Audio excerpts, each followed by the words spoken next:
Hello and welcome everyone to the 2021 virtual edition of Words, London's Literary and Creative Arts Festival.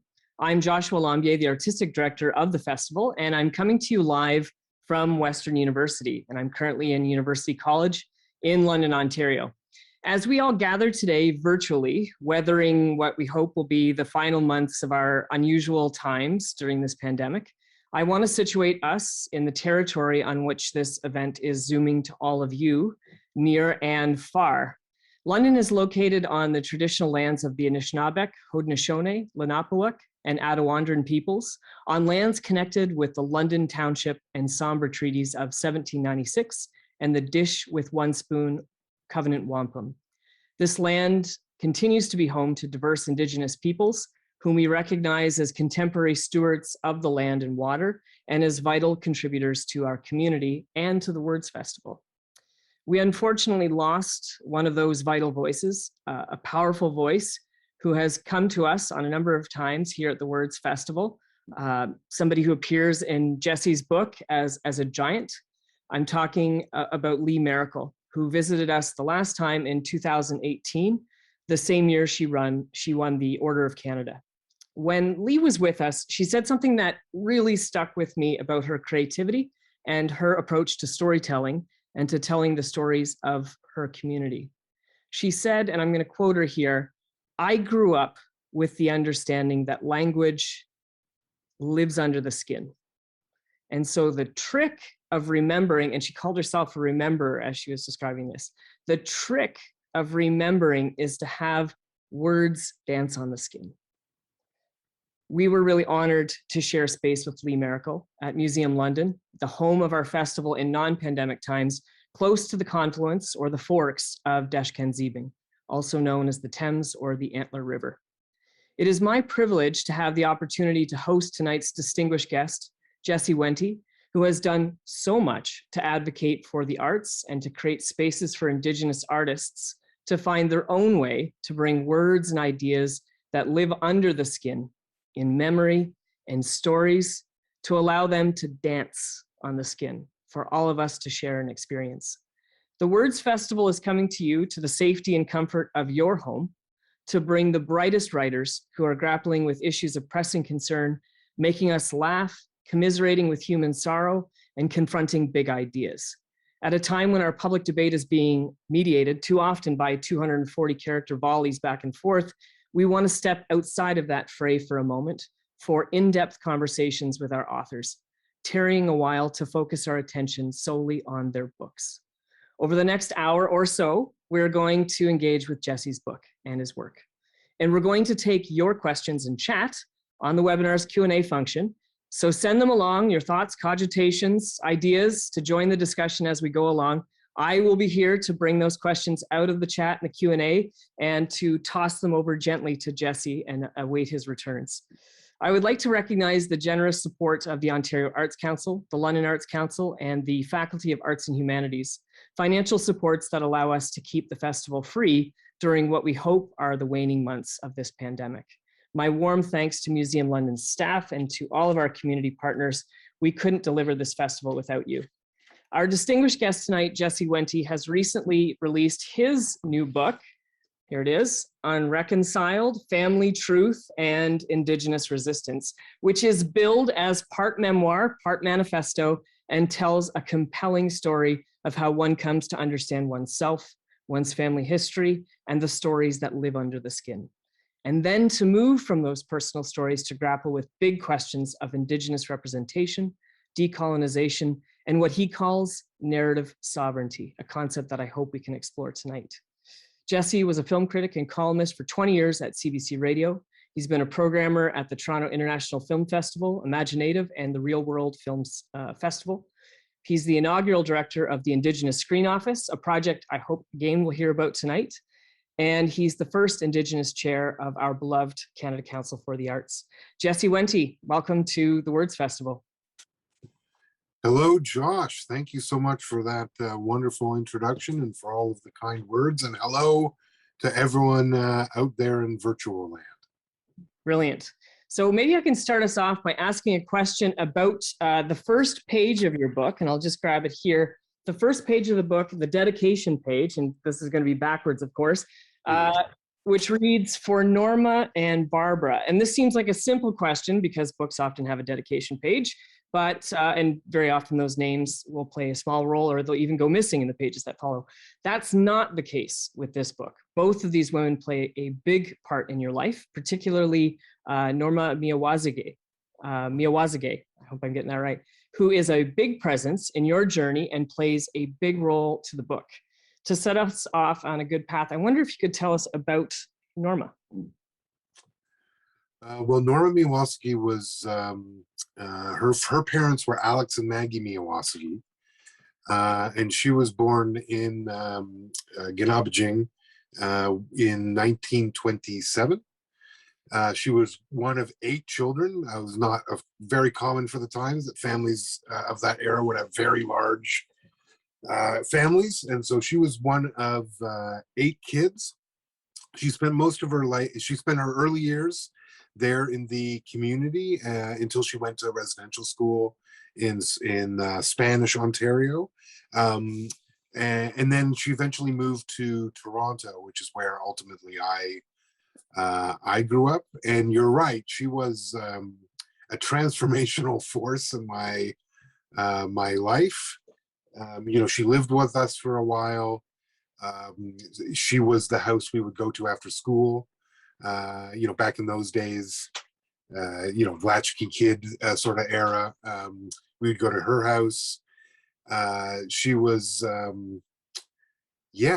just sort of everything. She taught me so much, and I still talk a lot about her. Her story is very sort of present, and it's maybe the most present in the book because I do think her story, the fact that she did go to residential school, left the community, right.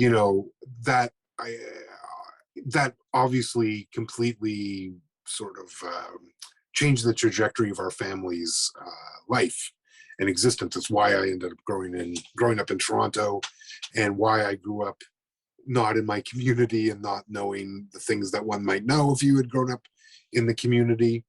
So I tell her story a lot. And Barbara, who doesn't play as big a role in the book, but was certainly a huge presence in my life. The thing, Josh, is when I look at the history of my family, it's these 2 women that sort of make their lives are what influence so much of how I am here and the way I'm here. So, Barbara moved from Chicago when her kids were my dad was 12. And, she fell in love with another man, is what happened, divorced my dad's dad, moved to Toronto to be with her new husband, moved the family here. So that's how my dad was even here to meet my mother in high school, Malvern High School in the Beaches area of Toronto. And of course, as I just explained, Norma had moved here and started her family here in Toronto. So to me, they were huge influential forces, both in terms of the trajectory of their families, how I came to be here. But they taught me a lot. Barbara was, Norma, back then, so when the kids would go to the residential schools back then, or the whole time really, the girls that went to the school in Spanish were basically taught to be servants. That was sort of what was thought could happen to them. So that's what she became. She moved to Toronto. She cleaned house, and then eventually she became a server at the Albany Club, which is like the oldest private members club in all of Canada, founded by Sir John A. Macdonald, among others. And whereas Barbara was a executive at a pharmaceutical company and had a completely sort of different life, and she married a very wealthy, the man she moved to Toronto with, who I always knew as my grandfather, one of 3 grandfathers I had as a child. He was an engineer and he was quite wealthy. And so that's where the privilege, my exposure to privilege and accessing privilege, particularly white privilege, ultimately came from, was through Barbara and her side of the family. So yeah, I would say I mean, I am very much the product of those sort of two women and their experiences. Right, two matriarchs. That's fantastic. Thank you Yeah. for the description. It's a very rich description and does such honor to both of them. Now, the story that you tell, and as you say with Norma, because of the focus in the book, one of the things that happens with that story is it's a story of family and community. It's a genealogy that becomes almost a reparative story on the intergenerational impact of residential schools. It's a story that, as you point out, Indigenous people knew all along, but Canadians are now coming to know in our public awareness of what just happened. Alongside of Norma's story, you tell your personal story. And in the prologue, you open with an experience of playing baseball as a kid in Toronto in Topping Park. And I wonder, and I know you've had to tell this story, I imagine, a lot because you've been talking about the book, but I think it's so crucial and important to set out the power of storytelling. And in this case, to tell the stories of the colonizer. Could you tell us about that experience with the kids at the softball game that day? Sure. So like I grew up in, we moved to East York when I was about 2. And East York would have been a suburb of Toronto at one point. It was filled with it's still filled with sort of post-war, late 40s, early 50s bungalows. By the time we arrived there, it would have been the mid 70s. It was a neighborhood that abutted an industrial park. So, and one of the factories was this enormous Peak Friens factory, which meant that the air would often smell of cookies as you walked around. And there was Topham Park was this sort of place, the central park in the neighborhood. It had 3 softball diamonds, and every summer you play softball, and it was very, it was the neighborhood league. It was one of those things, and maybe it's still like this. I haven't lived there for a very long time, but it was sort of what every kid did in the neighborhood during the summer was you went and played the softball. And so my family done that. I started in t-ball, and my dad was quite involved. He played in the men's league, and he was a coach there. He would often coach both myself and my sister. So we'd spent a lot of time in this league. And again, it was a neighborhood league. So you sort of knew everyone. And the family sort of knew each other because you lived in the same sort of area. And this particular game, it was just a weeknight game. I guess I was about 10 or so. I would describe myself as an okay player. I was somewhat of a big kid. And as with all children's sort of sports, there are the taunts that you might hurl at the other team. Right. And, at the time, the most aggressive sort of taunts we would get were the sort of, we want a pitcher, not a belly itcher variety. Scathing, really cut, right? We're very deep, the belly itcher comment. And so it was not, that was very common, right? That every team did that in terms of making those sort of taunts. And then I was coming up to plate in this particular night, and I heard they made a taunt, but it was a very specific taunt, reserved, and pun fully intended, quite frankly, for me, in that they war whooped. They sort of did that sort of sound. I don't like to do it. Sound with their hands, where you clap it over your mouth. And they would do. It was not the first time, nor the last time. But that instance sticks out in my mind. I don't remember anything about the game, like nothing else about. Because I would love to finish the story by saying I crushed the ball so far that they never taunted again. I don't. They definitely taunted again, and I do not think I hit. I hit many home runs, but not that time. Right. And what struck me, there's a few things that strike me now. One is that is the only thing I remember. Like, I don't remember the games. I remember the taunt. And so I think it is a reminder for all of us that even those things on the schoolyard are meaningful, those words, because I'm a middle-aged man now, and if that's still what I remember as opposed to everything else, that tells you what it can do. But I think also it was, and I didn't, So at the time, like, I knew what they meant by making that noise. But I didn't, I didn't have the knowledge or the wisdom or whatever you want to call it to really understand all the dynamics that were at play. Because clearly they were saying, I'm the Indian, and they're not, and that being Indian is somehow bad. And what I would say is, I would also say a few things like, no one stopped it. Like there were parents were all there. I suspect my parents were there for this game. Oh, wow. They didn't stop it. I don't remember us even having a conversation about it. It is quite possible my grandmother, who lived across the street from us in that neighborhood on Westview Boulevard, I am sure she might have been at that game and heard that taunt. It was just never brought up as a thing.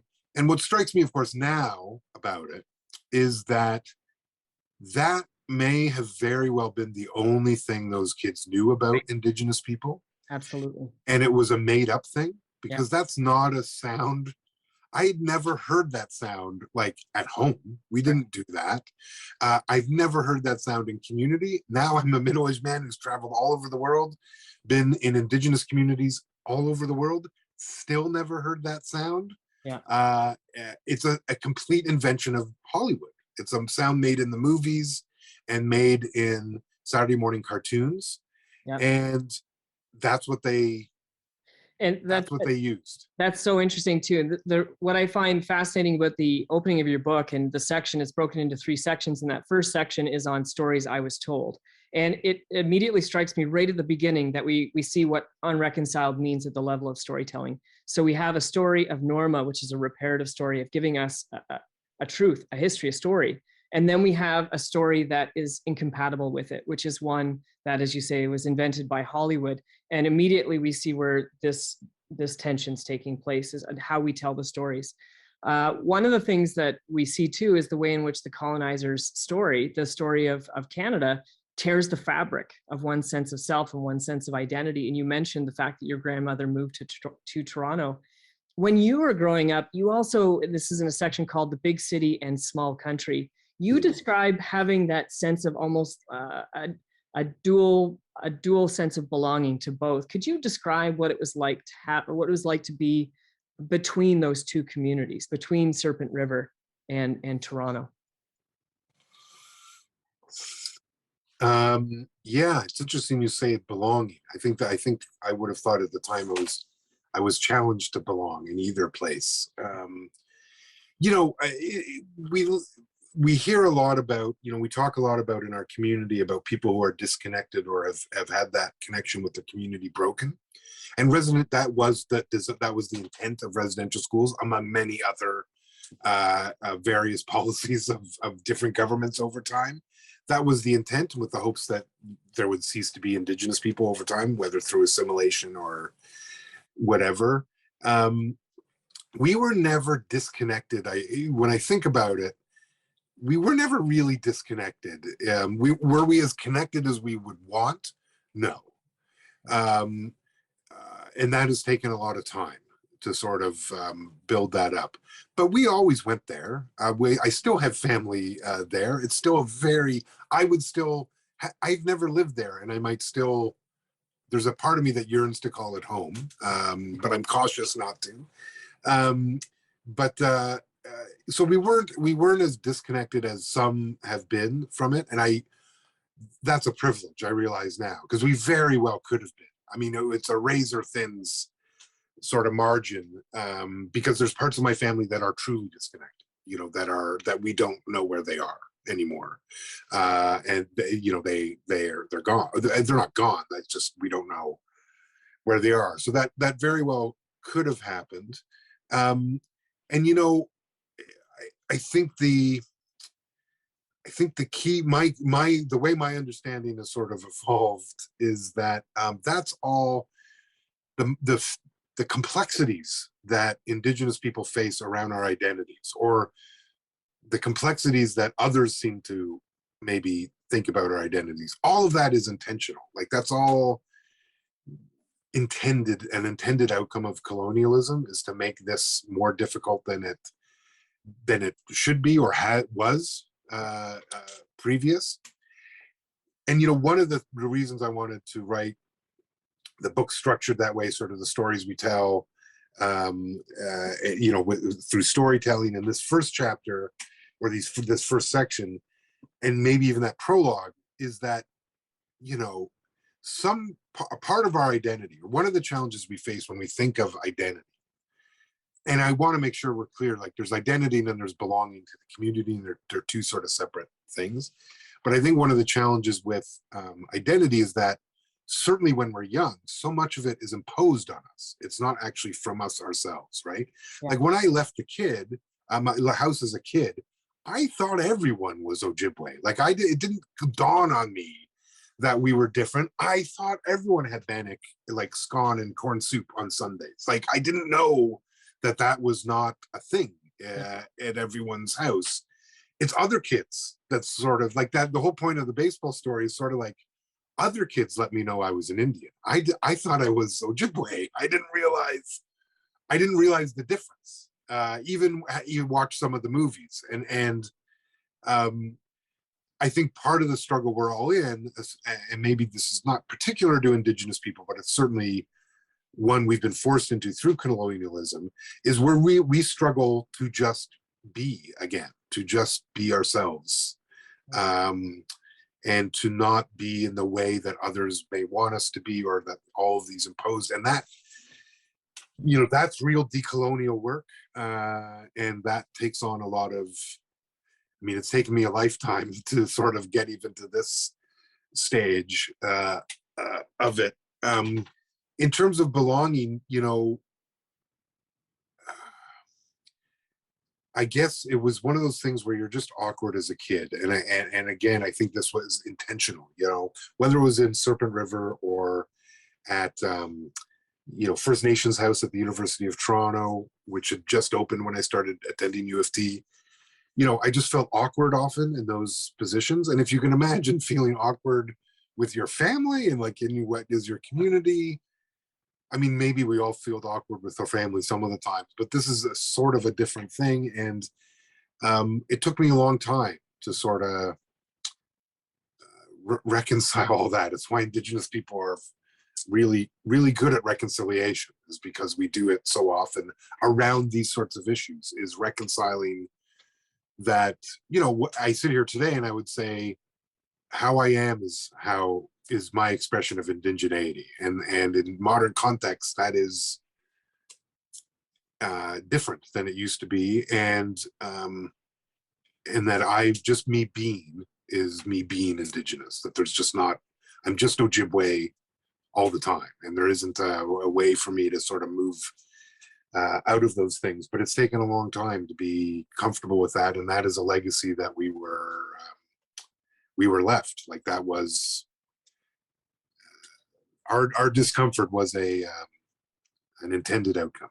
Right, and that discomfort is something that I wanted to pick up on too. And you mentioned the experience of being at U of T, but I'll go even further back to being a student when you were younger. One of the things that this event is part of the Words Festival, but we've also made it part of Western University's webinar series on promising practices for equity, diversity, inclusion, and decolonization. So we have actually a lot of educators who are joining us tonight, I imagine. And you've put the description of your grandmother's experience of residential schools alongside of yours a generation later. And you do describe that discomfort really in a powerful way. And I wonder, could you describe, in terms of that intergenerational impact of residential schools, you say it's discomforting to be an Indigenous kid in the Canadian education system. Could you tell us about that? What's that experience like? What was it like for you being an Indigenous kid in the education system? Well, I had it varied. It depends on which sort of phase. Right. Let's start early. Yeah, early on. Yeah, when I was really young in public school, I didn't last long in public school. I got quite sick in between, sort of like going into grade 2 or like,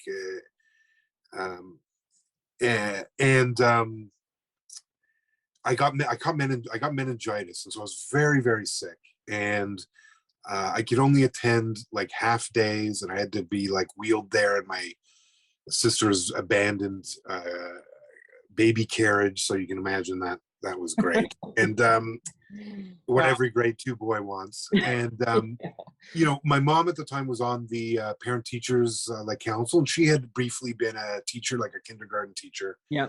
Yeah. And one day in school during this period, the teacher said to me, or she called me her little nuisance. She says, "You're my little nuisance," and I did not know what nuisance meant, so I thought it was a good thing. And I Right. went home and I told my mom, "Hey, the teacher called me her little nuisance."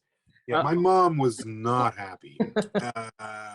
She was really pissed, and so she, you know, pulled us. She ultimately pulled us. You know, I think she had a pretty legendary PTA meeting about it, and then pulled us from the school. And because of my wealthy, my dad's family, we ended up going to private school here in Toronto. Yeah. And you know, my mom would also say that one of the keys to that was, yes, the nuisance comment, but also that like I got a report card that year that was like straight A's, but she knew I could not read. Oh, yeah. And so she was like, "I'm not keeping you in a school that's giving you an A when you cannot read." And so we went to a very small private school called Montcrest, which still exists in Toronto. And I learned to read very quickly once I had sort of better schooling. And then after that, we just stayed in the private school system, and I ended up going to Crescent School. I could have gone to Upper Canada College, which is where all the prime ministers go, but honestly, the initial interview creeped me right out, and I just couldn't. I didn't want to go. So I went to Crescent, which was sort of its main, the other one to that. Very old school British style private school. They have prefects and houses, all named after colonial war people like Wolfe and Hudson and Mackenzie. And I'm sitting there going, "What the heck is this going on?" And I spoke last time I spoke to them, as far as they can tell, I'm the only First Nations kid to have ever attended this school. And that was not pleasant, I would say, for the most part. You know, when you go to a school like that, it's a school of immense privilege and entitlement. And I didn't sort of fit in at all because my parents were not wealthy. We were at best middle class. At this point, maybe not even aspirationally middle class at that point. Like when I was born, my dad made sales. Like this was not a, yeah. And so I felt sort of at odds there. And then, but I was getting, in theory, I was getting a very good education. You know, the sales pitch that the school made to my parents that won them over was 99% of our graduates go to university. No one on my mom's side of the family had ever yet been to university. So, and my mom had dropped out and my dad had not gone. And so for them, this was a big, they wanted me to go to university. And when I, you know, in this supposed sort of institute, you know, the premier sort of educational experience you could have in high school, in the summer of 1990, when I went back, this was the summer of the Oka crisis. You know, at the first day of class, they're reading out attendance. You used to have to say "here" or "sir" and acknowledge that you're here. They read my name out, and the kid behind me tells me to go back to Oka, which was very confusing, because if you're an Anishinaabe kid and you are told to go back to Oka, like you do not understand what that means. Like that's I don't know. That's they were not looking for me in Oka. They're not really looking for that many Anishinaabe in Mohawk territory. But again, I think the point of that story, I mean, whatever that kid's motivation was, Right. To me, the point is, like, here we are in this premier educational institute.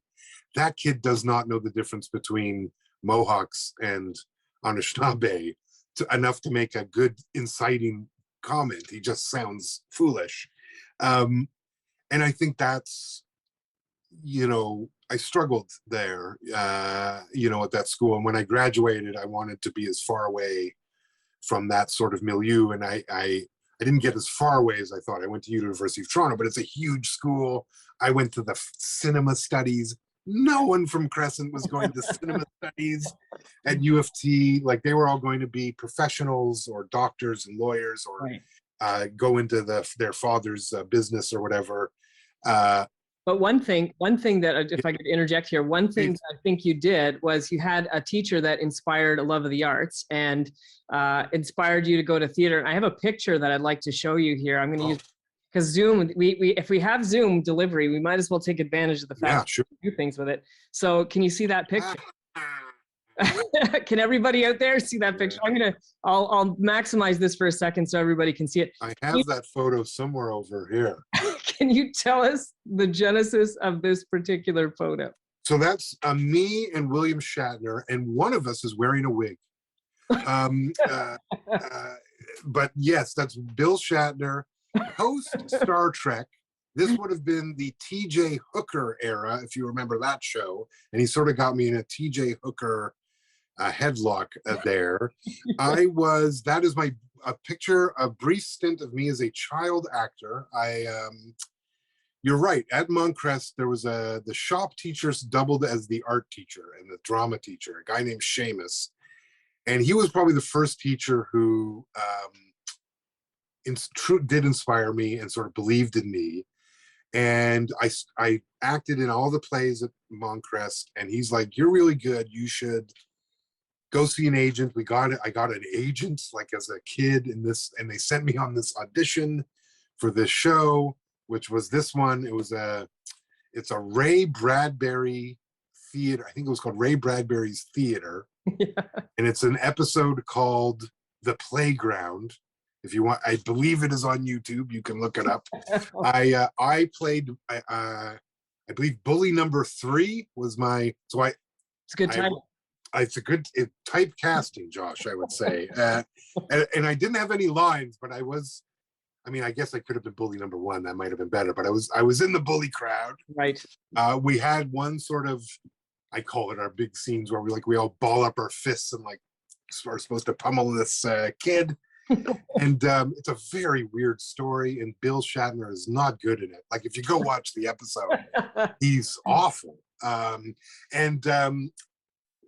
Other interesting facts about it was that the kid star was the kid from the Mikey Likes It ads. People remember those?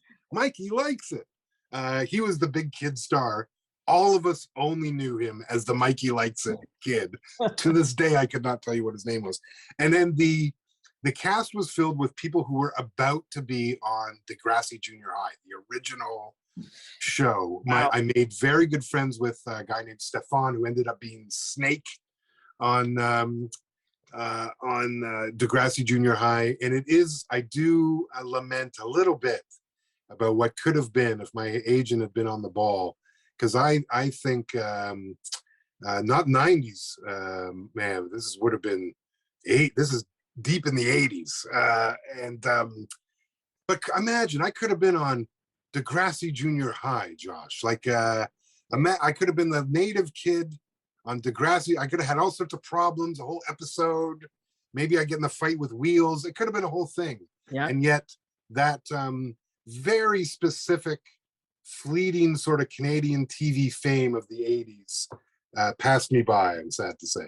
But it did instill a love of the arts, which is a success story for all of us because of the role that you've had in the arts and continue to play the arts. It seeded also, I think, a love of screen-based narrative and storytelling. And I started off by talking about one of those great matriarchs of the Indigenous arts, Lee Miracle. But I want to ask you about another soaring figure of the Indigenous arts, a matriarch of Indigenous documentary film. Can we talk about Anishinaabe Bonswin, the wonderful Anishinaabe Bonswin?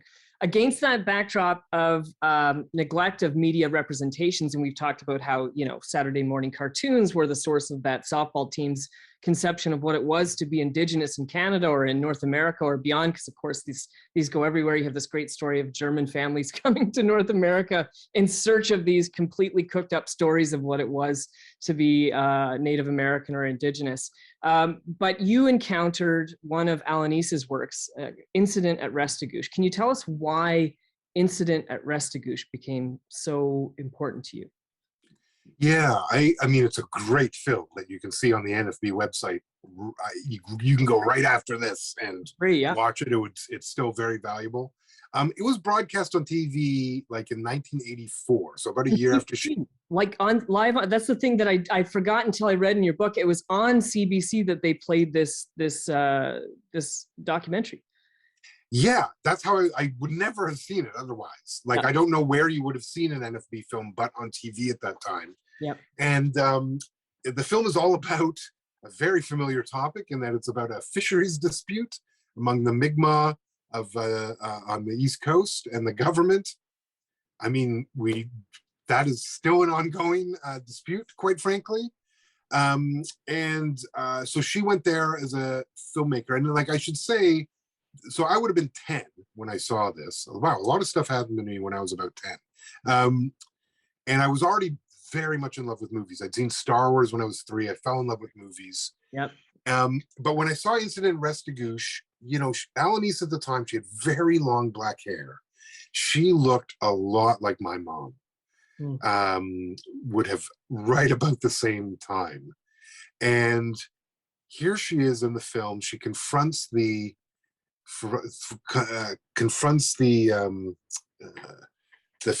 fisheries minister, or the former fisheries minister, on camera in a way that I had never seen that before.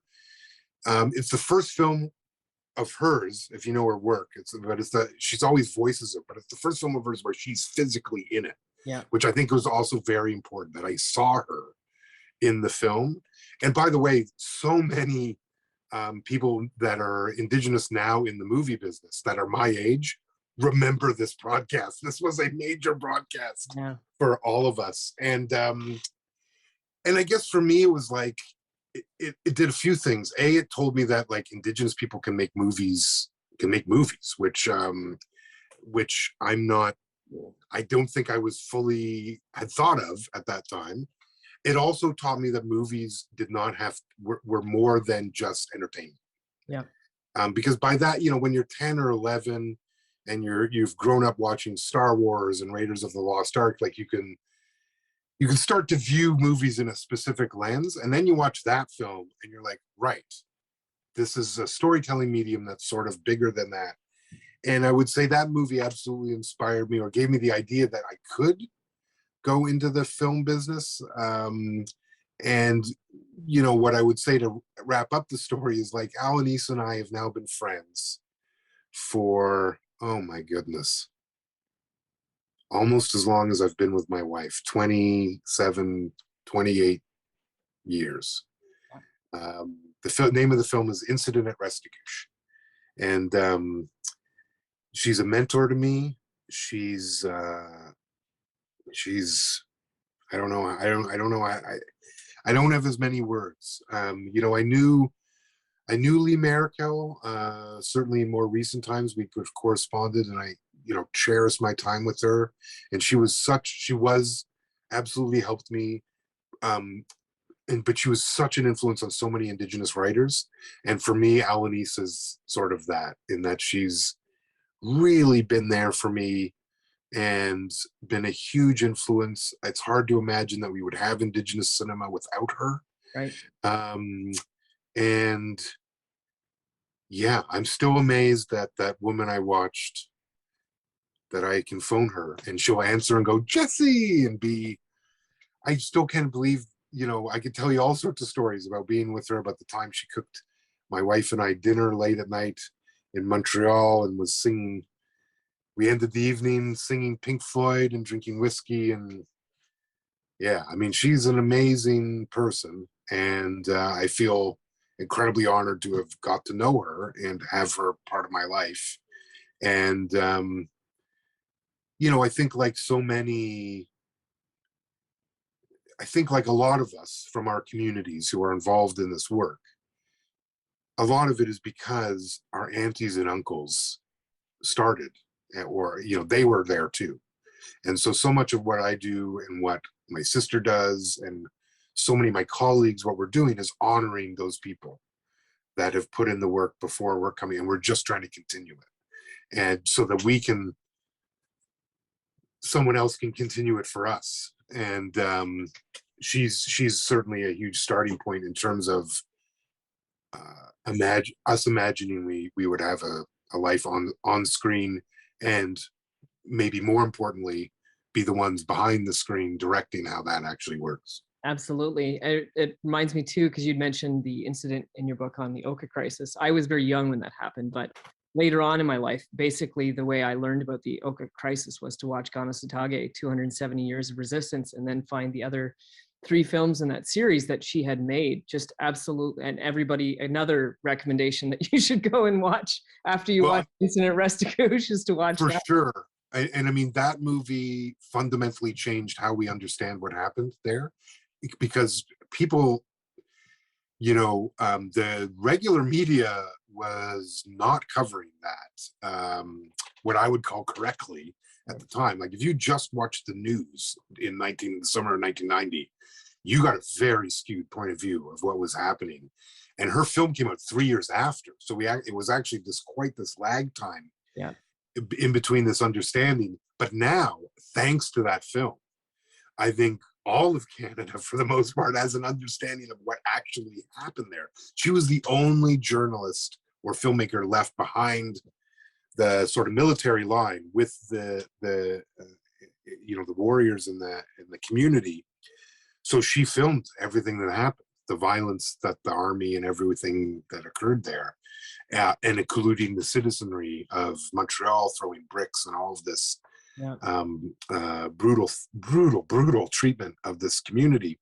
Yeah, and burning the effigies, which I think a lot of people want to forget. The Montreal suburbs were putting up those effigies and burning, and I think that's when we replay those. I hope it would provoke self-reflection in Canadians to see that.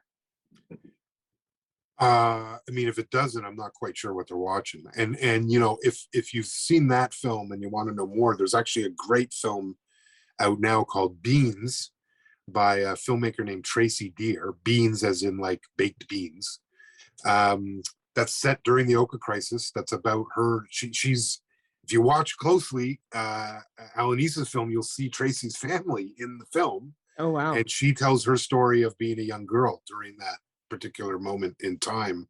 An extraordinary film that I think would also open a lot of eyes in terms of what happened there. But that was another big example, and that's the film where I met Alanis, at the Toronto Film Festival that year for the first time as a young guy. And that incident, that film just shows you how powerful cinema and that storytelling can be, because I think we do have an understanding of what happened there, and we just wouldn't. And it also was a real lesson, or should have been a real lesson, that you need First Nations people telling these stories, because you get a very different history, because that film is all about the history. It contextualizes the whole thing. Yeah. You get all of that context, which the news was not giving you during that time. And you get a different perspective and a different, the power of Alanis is a cinema of listening. Mm-hmm. She enters when she's going to make a film, she starts with the audio recorder, not the camera. And she starts with interviewing people to build trust and she spends a lot of time with the people that she makes her movies about. And I think that's, if you truly listen to those films as much as you see them, you can't help but be changed. And for me, it was confirmation that I like that. I like the idea of telling stories to change the world, if at all possible. And that sort of ended up being what I've devoted most of my life to. Yeah, I'll take us back to that moment too when you were a cinema studies student. Now we have those examples of Alanis who was coming out at the time that you would probably been an undergrad at that time. But apart from that, you've described that it wasn't actually a great opportunity when you were in university to study Indigenous filmmaking. Did you have a chance to study much more Indigenous filmmaking at that time? Was it something that was on your radar? It was on my radar. I mean, there wasn't much to study. Yeah, yeah. At the time I was in university, so from 92 to 96, Indigenous cinema was still mostly documentaries. Alanis would have been one of the major practitioners. Like, this is pre-Smoke Signals for people who know that film. So there wasn't a lot. It was certainly not taught at university. I absolutely wrote and watched more Westerns in university than I did any films about us. And like university for me, or that listen, there's a lot about it I loved, and that it was a chance to watch movies, and that was big for me. And it did train me to think critically and be able to ultimately become a film critic, which was not at all my intent going there. I'd intended to become a filmmaker. But employment and love, I guess, because I met my wife when I was at university, all of that sort of intervened. But no, I didn't. And, I still don't know how much Indigenous cinema is taught. I know there's, when I went to university, there was actually very few places to go study film studies. Now you can go in a lot of different places. And I hope, and now there's certainly a body of work. We're 25 years later after I graduated. A lot of Indigenous cinema has now been made. Like, this is actually the era of Indigenous cinema. So I'm hoping they're teaching it. And if they're not, they could get in touch and offer me a sweet gig. Well, I think, someone out there might take you up on that, and I hope they do. When you finished film studies, you jumped over to work as an intern at CBC, which is actually a remarkable story in and of itself. And it marked your entry point into Canadian media. What was that experience like when you jumped over from university into the CBC? It was radio, so I was a little confused about it.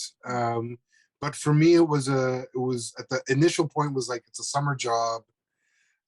My intent had been to go to film production school. I'd gone to film cinema studies, where you just watch movies and write about them, and now I was going to try to go make them. And there was this internship through what was at the time called the Aboriginal Achievement Foundation, as now called Inspire.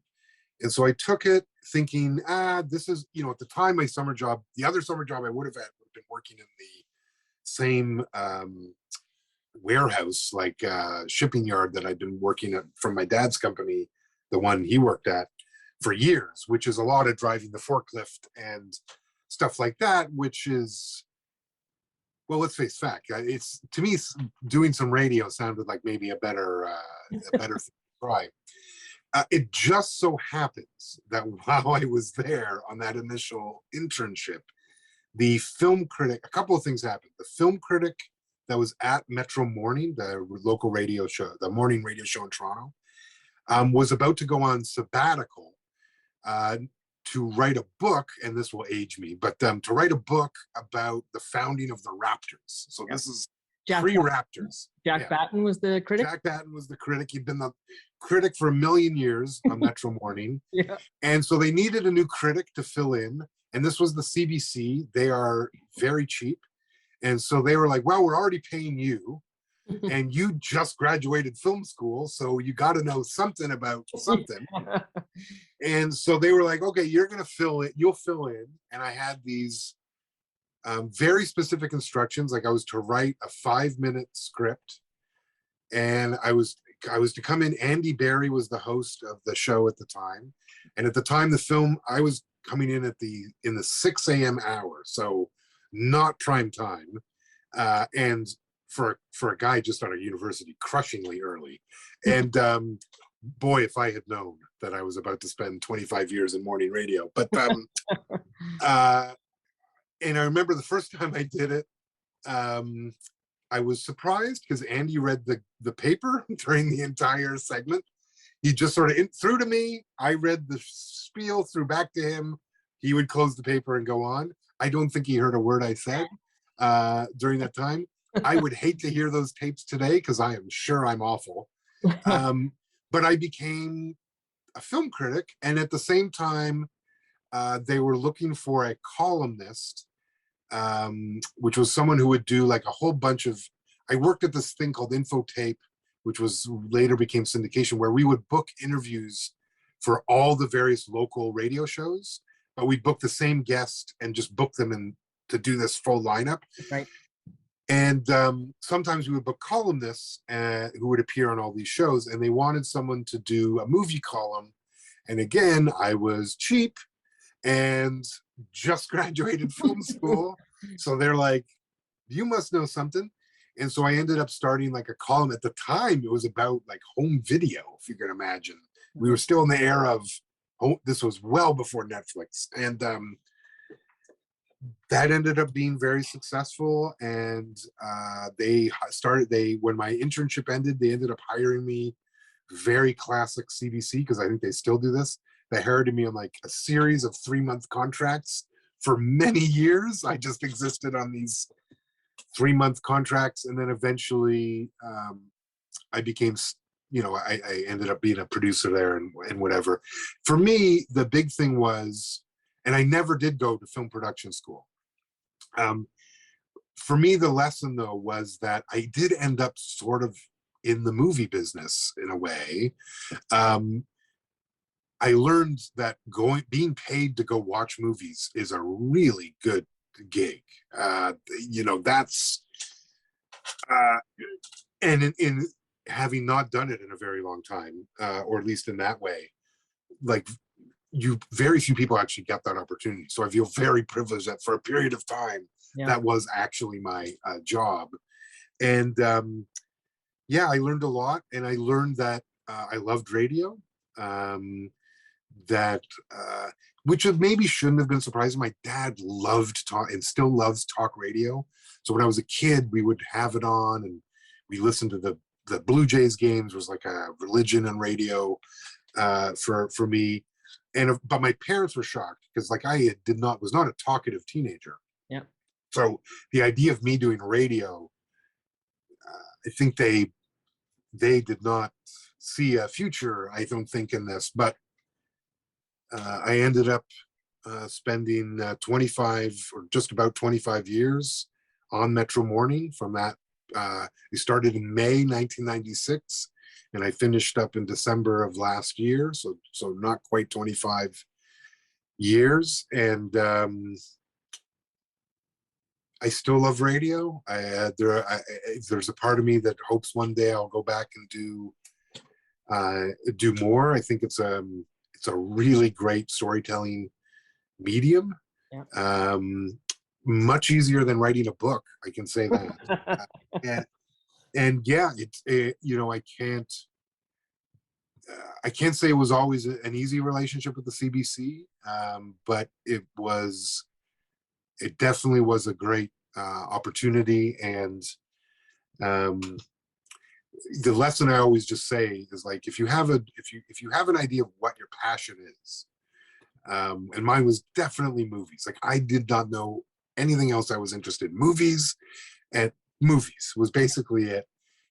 If you're just open to what that actually looks like, right? Because I've now spent my entire professional career in movies and not really made one, right? So I think it's been great. And so I think that's a way, if you can be open to what the possibilities are about what you're passionate about, you can get there in the most circuitous route. Because I might end up making a movie, and frankly, it is going to be a lot easier for me to do that now than it would have been when I was a 20-year-old kid. So one of the things that you say too earlier in that point of your career when you were in radio is you said you felt comfortable speaking to the community of film nerds, but you wouldn't have felt comfortable speaking publicly as a representative of the Indigenous community. That was something that you had to find your way towards. And yet, your volunteer role on the board of the Native Earth Performing Arts, the oldest Indigenous theatre company in Canada, and we're going to have one of its early artistic directors next week, Thompson Highway, will be. Oh, Thompson. Your work inspired you to take a more public-facing role on that board. And I'd love to hear about how being on a board, because we so rarely hear about why boards, especially for people, Indigenous people being selected for boards. How did that experience of being on the board, and you were the president of the board for a while, how did that change your thinking? Oh, well, I mean, wow, no one's ever asked me. That's a good one, Josh. For me, it was an opportunity to give back. And I didn't, at the time I started doing board work, I was, I think, 23. I was still quite young, very early in my career. My mom had started, my mom, who I think people can probably guess, was like probably the most major force in my entire life, is my mom, Connie. She let us know when I was a teenager. She had a talk with us, or I think my sister was there. I'm pretty sure, because she's lived her life pretty much to this too, where she sort of said, you're living pretty privileged lives here, especially in comparison to some of the rest of your family and the community. And that comes with obligation attached to it. Like, you don't just get to lead this, you don't just get to have this and it's like free. And so she was always like, there will come a time when you will need to turn back to your community to help with all that you have learned. And she was a model for me for that. She was, she had started in her company as a secretary. And when she retired, she was a vice president of the same company. So she'd become an executive. And she took all that she learned and tried to help. And the way she helped was through board work. She was on the board of the Native Canadian Center and Anishinaabe homes, I think. But that was really her way. And at the time, Native Earth was looking for board members. It was going through sort of transitional period, might be a way to put it. And I was a young guy who was sort of growing their career and thought, they thought maybe I could help out. And it really did become a way for me to be connected to the community in the city, to learn from this whole new group of people that I was meeting, who were coming from all different places and had a lot of wisdom to share. And it taught me how to be an administrator and how to build something or help build something. At the time I started on the board at Native Earth, it had two full-time employees and an annual budget, I want to say, something in the couple $100,000. And when I left, it had, I think, 7 employees, was now in its own venue, and had a budget of $1.4 million. Wow. And so I learned a lot. Like, I learned how to work with people, how to manage people, how to work with the community. That was where I would have sat in my first circle or done all sorts of things that taught me so much. And to this day, I'm still doing board work. To this day. It turns out I sort of like it, which is weird. And good. Is it? I would say good at it, of course. Yeah, I hope so. It's hard for me to tell, but for me, it was, as a structure, I definitely can say there's some challenges with the structures of these things, but it is a way to influence and help and change. And for me, that's what it has been. There's been an opportunity for me to help. I've sat on many, many boards at this point, as president or chair, as just a board member. And it's been a way for me to contribute and to give back. And I would say the Indigenous Screen Office is also sort of an extension, way more hands-on, since that's I'm the CEO or co-CEO, and I was the founding director of it. So that was more intense, but not dissimilar in terms of, to me, this is a service, and it's how I can. It's maybe, I'm a movie geek. What can I give back except maybe try to help on this sort of stuff, and as it turns out, trying to fight for our stories. Yeah. Right. And that's a perfect segue to where I want to go. I'm going to remind everybody that you can put questions in the Q&A and I'll pick them up very soon. I've got a couple of questions that I want to ask Jesse, but I'm going to integrate everybody into the conversation. So throw those into the Q&A. That's a really great segue. So with the fighting for the stories of artists, I wanted to ask you too, you have this moment in the book of Yvette Nolan and how, like Alanis, her play just was a galvanizing thing for you. And it shaped how you looked at Indigenous stories as being something that could be comparably powerful to a Hollywood story, to have something really important to say. And your experience, in addition, on the board of learning how to manage and administrate was also to have friendships with creators and thinkers and activists that you met along the way. And I wonder if it was in this experience that you started to forge this notion that I love in your book, narrative sovereignty for Indigenous artists. At this point in time, would you have had a sense of what it means to fight for the stories of Indigenous stories? I wonder if you could tell us what narrative sovereignty means and why it's so essential. Sure. I mean, I think those are the seeds were planted then, but I don't think I would have voiced it in that way at that moment. But it was sort of actually seeing it in action, right? Because Native Earth was my first chance watching Indigenous people run something for Indigenous people, like without anyone else, and it was a very tangibly different thing than the CDC. So I could tell that there was importance in that. I mean, narrative sovereignty, I think, is actually pretty simple to understand. I mean, it's those meaning of those two words put together. I get in terms of the sort of current formulation, or why I started talking about it in more recent times. As I mentioned in the book, it really, for me, grew out of not wanting to talk about cultural appropriation. Which is why I wanted to begin here rather than going there. Yeah. No, and I appreciate that, because we'll end up talking about cultural appropriation, but I'll do it very quickly. Yeah. If some will remember that during 2017, the sesquicentennial year, there was a bit of a brouhaha. I don't actually know what that means, but it sounds fun to say brouhaha. I think it's accurate.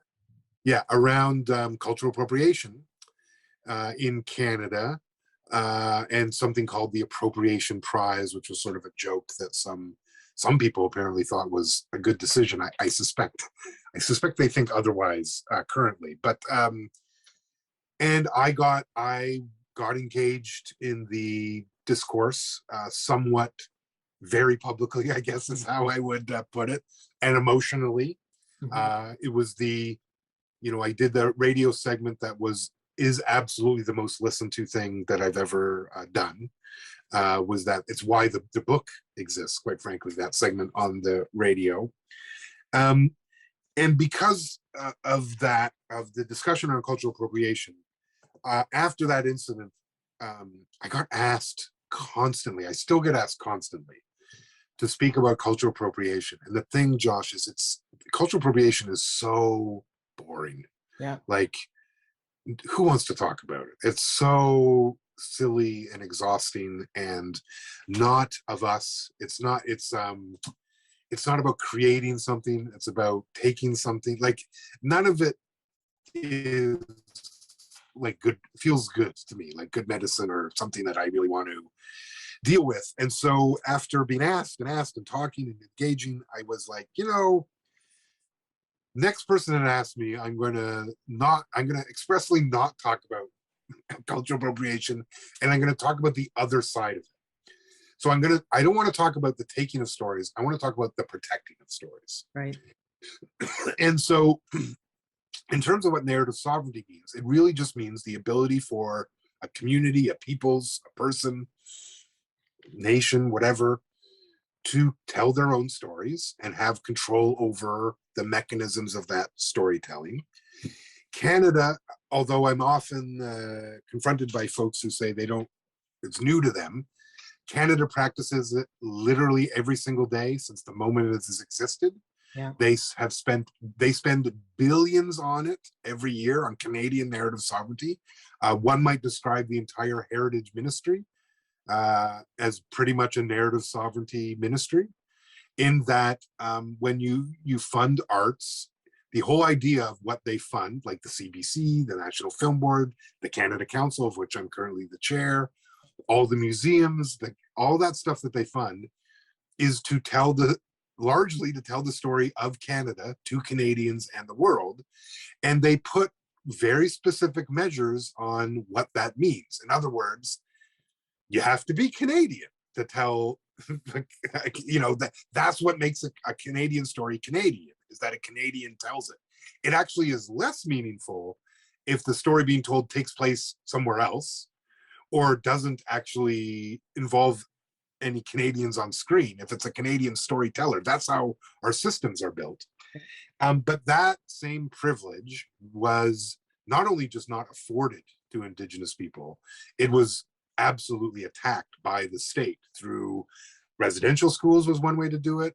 They passed a law in 1884 called the Potlatch Ban, which outlawed our ceremonies and was on the books from 1884 to 1951, which was basically a complete attack on our narrative sovereignty, because our ceremony and storytelling they are very close relatives. And if you look at it, what happened is that allowed them to seize a lot of our sacred artifacts, because if we weren't allowed to perform ceremony, and why would we need them? So they took them. That's why you find most of the totem poles and masks and all of that headdresses in museums all over the world are from this era when they were just taken. And of course, they were put in museums on display and contextualized by non-Indigenous people. And I would suggest to our detriment, or at least to the detriment of understanding about us. And so that is all very clear to me. And that's why I think, and I also understand that narrative sovereignty, besides the occupation of the land, which I would say is really the fundamental way Canada asserts its own sovereignty, is simply by occupying the land. The other main way it does that is by telling the story that it exists, by saying that we are here and thus we are legitimate. And it tells the story over and over again. So I think the links between narrative sovereignty and actually political and physical sovereignty, and you have to remember, for Indigenous people, sovereignty is that's what was taken. And we never agreed to that. There's no treaty where we say we agree to be ruled by other people. That is just not a thing that occurred. And so for me, that is why I talk about it, and why it's the foundation of what the Indigenous Screen Office fights for. It's part of why the Canada Council now has an entirely dedicated Indigenous funding stream that's run by Indigenous people for Indigenous people. We're going to see that model, I got to tell you, replicated, I think, over the next few years across systems to give us more self-determination over ourselves. And that's for me was it. I want to talk about it to reframe, to take a colonial idea, because that's what cultural appropriation is, right? Canada's literally the whole point. Canada's whole existence is about appropriation. That's how it came to be. Yeah. But I don't want to talk about that. I want to talk about it how we might see it, which is about how we protect our stories, the sacredness of storytelling, the importance of it, the obligation that comes with storytelling, because it does also come with obligation. Yeah. And so that's why I arrived on it. I would say it's very central to the work that I do every single day, the work that our team does. And I think I'm very gratified. It's not an idea that really originated with me, but I may be the most prominent person to talk about it. Maybe. I don't want to say anything, but I'm very gratified for it. And what the one thing I would say, I'm gratified that it's discussed so much. And one thing I would say about it is that it was strategic, because in my advocacy, I try to just use facts. And I think with narrative sovereignty, it's one where it's actually quite easy to understand once you lay it out. And it's actually really hard to deny that what I've said is wrong. Yeah. Because it's just all like true. Like it's just all what happened. You can't, like, you're just lying if you say these things like didn't actually happen. And so I have found that, so when I say that, when I was appealing to the federal government to fund the ISO and doing all that work, like they don't really have an argument. Like, what are they gonna, I've never had anyone actually come back with like, to trying to say that's wrong, like because they just can't. And so, to me, it's also been a very eye-opening way to do this advocacy work. And maybe the thing I'm most excited about, or sort of most, I guess I should be proud of this. I sometimes struggle to be proud, but now I hear the words narrative sovereignty in the music business. I hear it in the literary publishing industry. Yeah. I hear it all over the cultural sector. And I see Indigenous people using it in this exact same way I did to advocate. And in the exact same way, it's really hard to deny what we're saying. Yeah. And so I think all of this combination, this unity of us using this, and I think there's so many ways, like it's facts are on our side, I would say, in advocacy. Like, we have a lot of facts to show we were fucked over, and we need, sorry to pardon my language, but absolutely. And so, like, I think we just need to lay in those, like that's what will hold us up. And I'm a big believer in make these things undeniable and work from there. And like, I think we have the power of so many undeniable truths, and frankly, some truths that this country has denied for a very long time, just recently have proven to be completely undeniable. Like, and will soon be embarrassing and probably shameful to deny. Because eventually, when all the kids come home from those places, I don't know how we're like, it's going to be really hard for this place to go, yeah, that wasn't as bad as, you say. No, it's going to be way worse, right, than what you say. And so I think we should really use all of that. And I know we live in an information ecosystem where like false truth seems to travel faster and all this sort of stuff. But from my vantage point, I'm sort of done arguing things that have already been proven. Yeah. So I'm not litigating any of that stuff anymore. I feel like, for example, I will not entertain the idea that, like, because the whole cultural appropriation debate started with the idea that, is it even a thing? Right. And like, no, we're just not having, I refuse. Yeah, refuse. That's not a debate. Yeah, it's not a thing that exists. Right. So, and I think for so many things, I want to do the same. Like, I just don't think I'm not wasting my energy relitigating, because that is a strategy to keep us on a treadmill. And I am not on a treadmill. I am walking a path that my ancestors laid for me. I can see it very clearly. And I reject the idea that I have to be diverted arguing about stuff that my aunties and uncles solved years ago. And I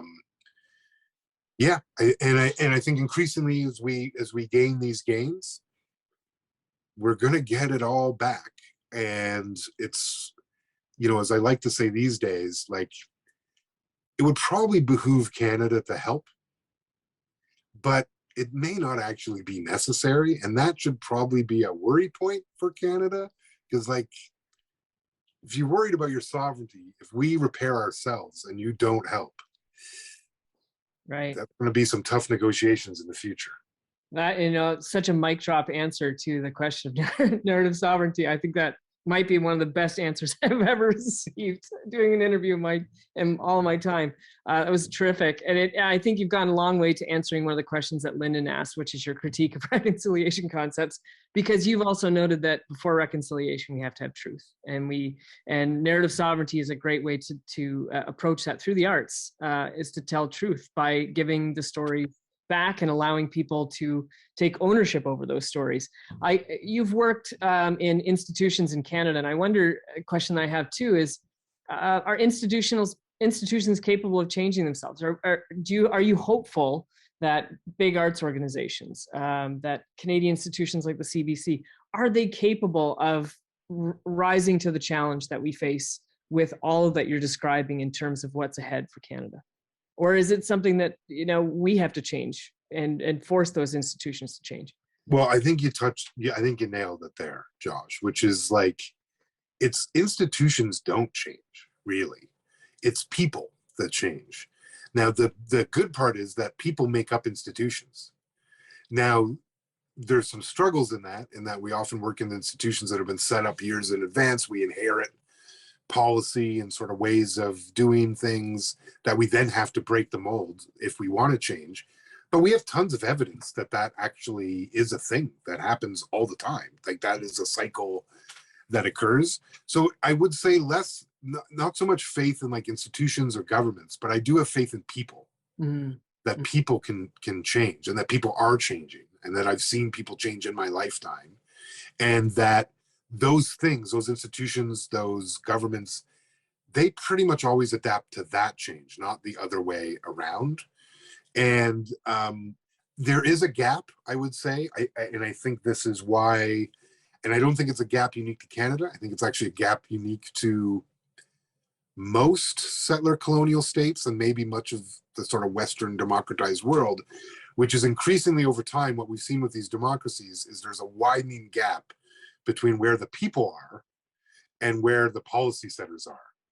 And this has fueled a growing frustration with our leaders who don't actually do what we would like them to do, even when they often say they are going to. And that frustration can boil over into apathy, or we've also seen it boil over into nativism and populism, a most dangerous sort of populism, because I think the frustrations are actually real. Like, I think, you know, one of the challenges when I hear people from all of what, I'm not a big political left or right as an Indigenous person. I don't think that matters much to me, but I think the frustration you hear from all sides is warranted. Like, I think these systems are failing us as humans, and like, the media doesn't always get things right. Like, all of the there's truth to all of where we're seeing these real challenge points. I do worry that gap is widening though, and like, I don't know how to save that, as it, in a weird way, Canada's sort of antique parliamentary system might be what is protecting it from being more like the American system that seems completely dissolving. We're sort of watching an empire collapse right before our eyes. In Canada, I think we're sort of on a slower trajectory, but let's be honest, like, we just had an election. I think the number I saw was like, the government was elected by only 18% of Canadians, if you include non-voters in that. That's not good. Like, I don't care what party that is. That's not good. If 18%, that means 82% are probably not thrilled, and like, that's not good. Like, that is not that's a recipe for what we're seeing, which is apathy and seeking answers and solutions in places that we probably wish people weren't seeking answers and solutions in, exacerbated by a pernicious, capital-driven media system that has figured out how to monetize these exact frustrations, which is so dangerous. Like like this gap widened, and then we threw social media into it, and now that is just rivened it. We're further apart. And not, I don't like the polarization. I think that's actually sort of a simplistic way to view it. But I do think we're approaching a sort of crisis, if we're not already there, of both democracy and a whole bunch of things. And but again, I have faith, and maybe this is because, you know, my grandmother Norma, the way she would always put it is that we Anishinaabe, we've been here forever. Right. We're going to be here forever. And, you know, I know forever isn't a scientific term, but it's sort of pretty much right. Like, we've been here for as long as it could possibly matter to anyone on the planet. And I think we'll probably be here a while longer, a long time longer, beyond whatever Canada, its existence as a nation. I think we'll still be here. And so I allow that to give me some faith that, like, we can, in the meantime, we can work to actually fix these things. And I think one of the changes we need to actually understand, especially in Canada, but maybe all of the places touched by colonialism, which is most of the world, is that true decolonization, which for me starts at the individual level, especially for, you know, I have to do so much unpacking of the conditioning I've had under colonialism, the self-hatred, all sorts of stuff. But that is what we truly need, is to embrace that sort of idea and to decolonize our minds and ultimately these systems, and that is actually to the benefit of all these places that have fought against it for so long. That is, to me today, that is sort of the starkest thing, is that our sovereignty, First Nations, Métis, and Inuit sovereignty in Canada, is actually fundamental to Canadian sovereignty. You can't actually get that second one without the first one. And yet Canada treats it like the exact opposite, that the biggest challenge to its sovereignty is our continued existence and the threat of our sovereignty. It's not. If they would actually allow us to be sovereign, we're the ones that could agree that Canada should exist. And we still might. I can't say, I don't know if that'll be true 30 or 40 years from now, but in the moment, I think that's still a shot that we would. So I think it's actually to the benefit that we sort of unpack some of the way we've been conditioned and the way some of these systems, so that we can see the truth, that we're not in competition, we're in community. Mm-hmm. And that is not the same thing. Right. That your health, Josh, is important to me, because if you're healthy, there are better chances that I'll be healthy. Mm-hmm. And this is true all over the world.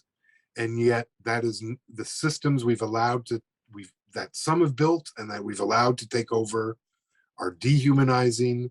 They don't recognize, they're arrogant. They don't recognize our place in the world.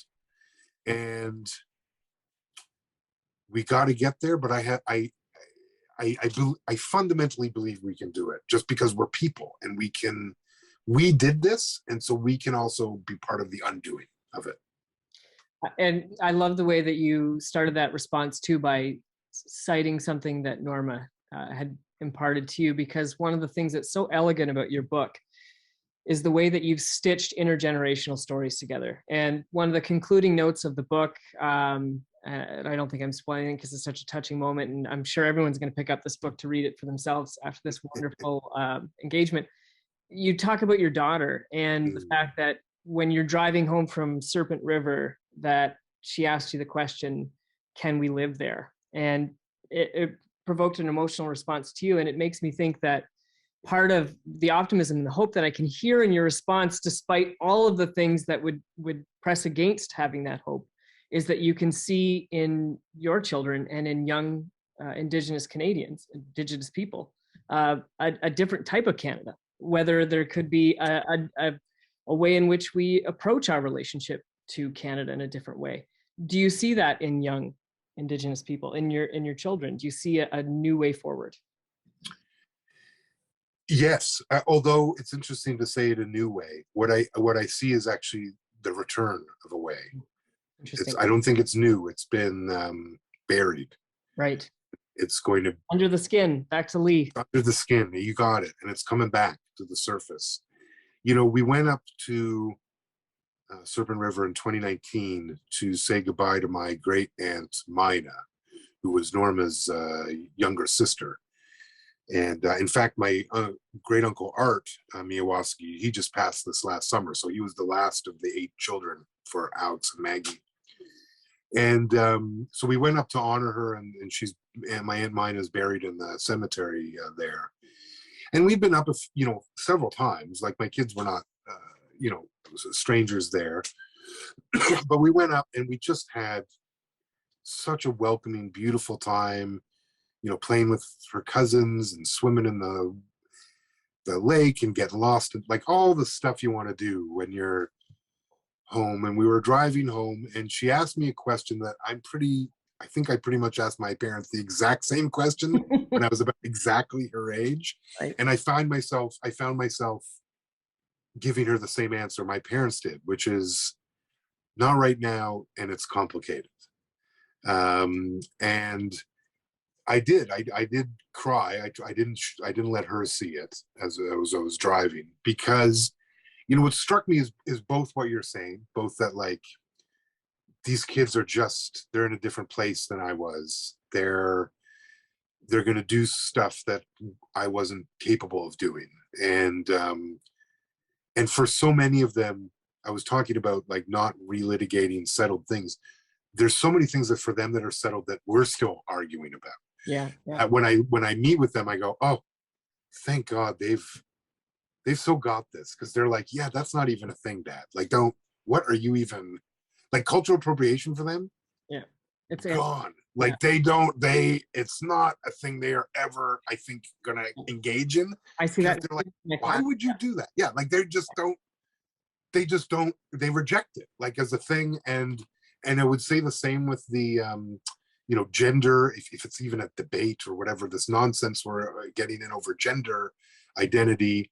A lot of the kids I encounter, including my own, are like, what are you old folks, what are you even talking about on this stuff? Because for them, they're like, why would this matter? And I think, boy, maybe we did okay that these kids are like that. But I also see in that question, what struck me was, because part of it was actually a bit of anger at the futility of so much, in that,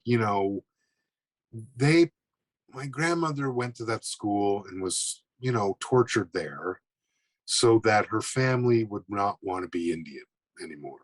Like, that's what the point was, that we wouldn't want to be Ojibwe or Anishinaabe anymore.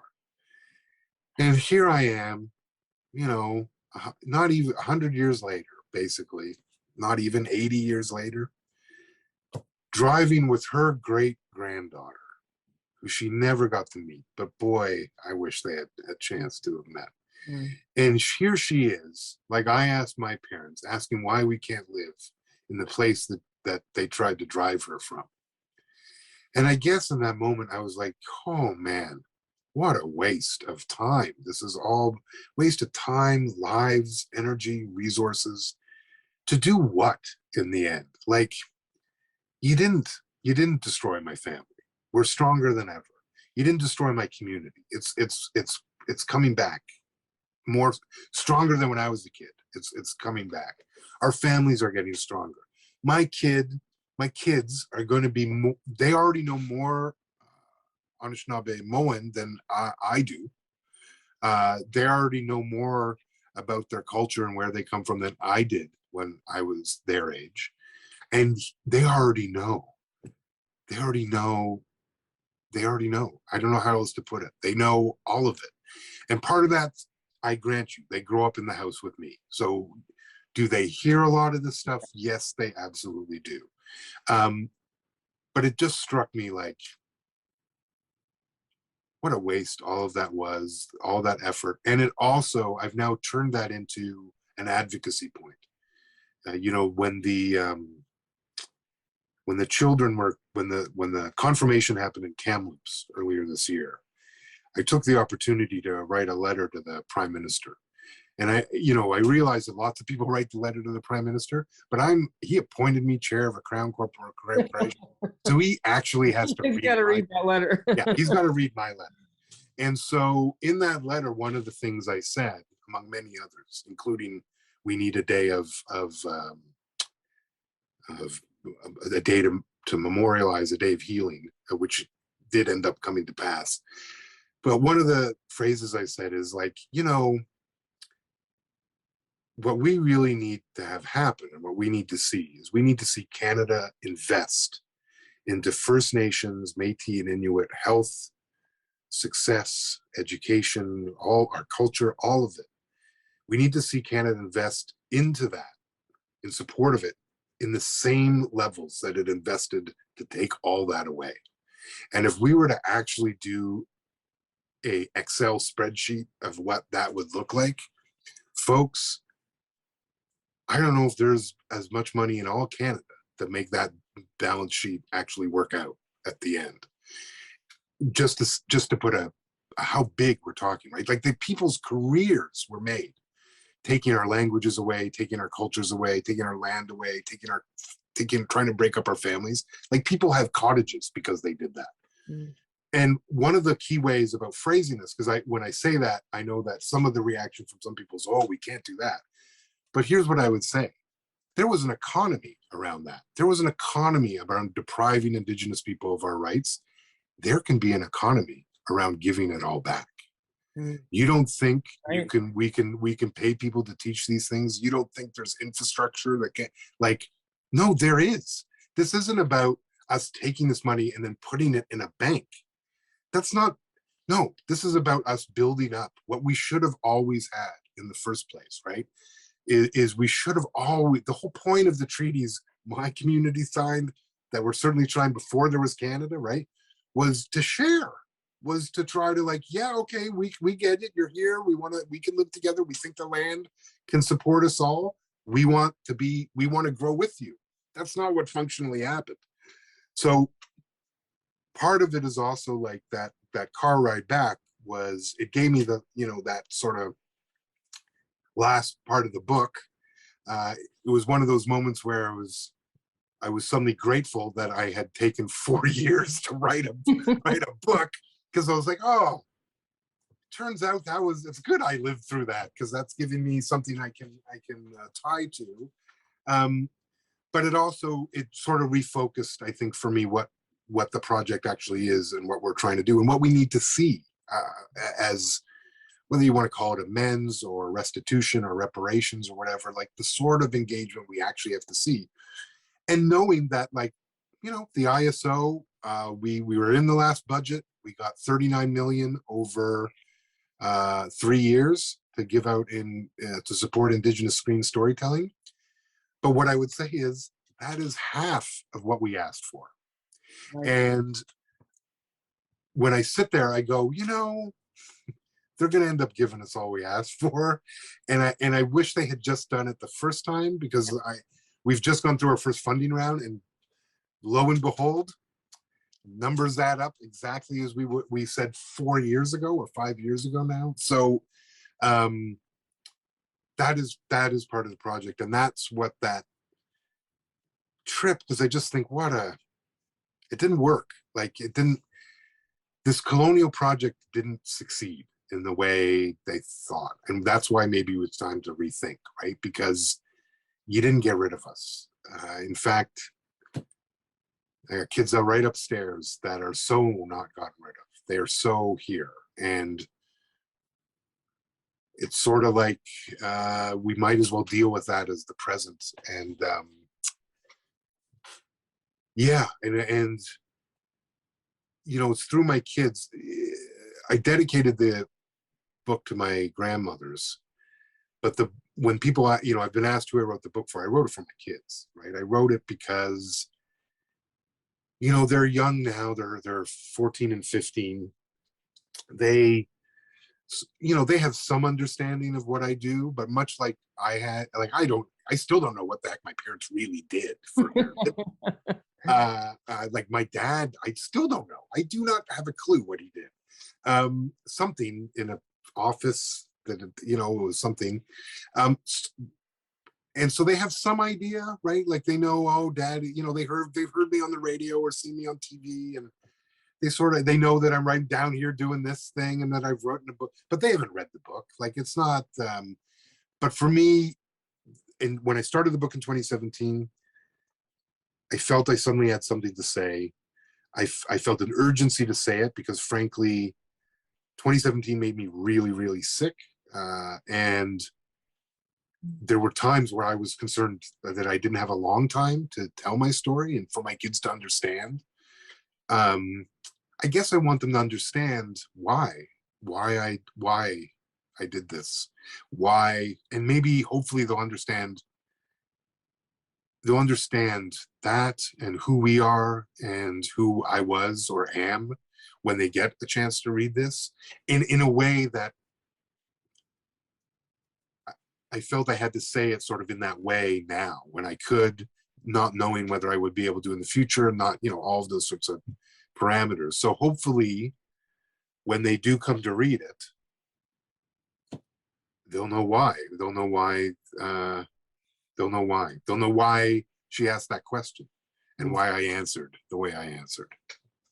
Amazing. We are a little over time. I can't help but feel moved by the response. This is just such a tremendous honor and opportunity to have this time with you this evening. I encourage everybody to pick up a copy of Jesse's book. There it is. Make sure you get it. Miigwech, thank you so much for your time this evening, your generosity, this discussion. Thank you to everybody who's tuned in. We've hardly lost anybody along the way. Everyone is wrapped around this conversation. So I thank everybody for being with us tonight. Make sure to check out more of the Words Festival. And Jesse Wente, my goodness, thank you so much for being with us tonight. Well, thank you so much, Josh, and to the Words Festival for asking me. And thank you all for coming. I think I even saw some folks from Serpent River there. So hello. Oh, wow. That's amazing. And thank you all for tuning in. And miigwech, chi miigwech for listening to me here today. And everyone, I hope you have a good rest of your day and a good rest of the week, and you're well and safe.